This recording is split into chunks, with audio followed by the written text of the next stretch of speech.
Hello guys, mapagpalang araw po sa inyo lahat.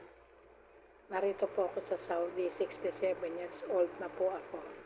Mayroon po akong itatanong sa inyo kasi kayo ang nasa Pilipinas, ako nandito sa Saudi. Ang tatanong ko po sa inyo ay yung tungkol sa pera kasi nagbago na po ang presidente. Ito po may papakita ako sa inyo. Yan. Yan. Ito po.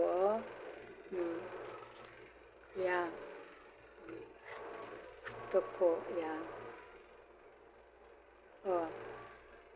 Ito pong pera kong to, nagkakahalaga pa po ito ng 2,000. Yan, nagkakahalaga po ito ng 2,000.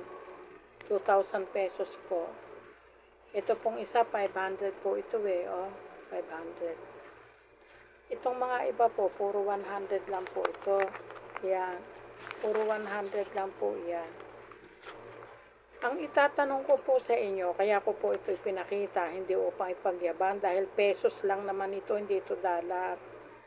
Itatanong ko lang po sa inyo, dahil bago na ang presidente, ano sa palagay nyo? Nagagasta pa ba itong pera nato sa Pilipinas pag kayo umuwi?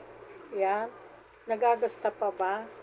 Pwede pa ba itong gastahin sa Pilipinas o hindi na ito kinikilala ng bangko? Gandun lang po. Please comment. Bye-bye. Spread love.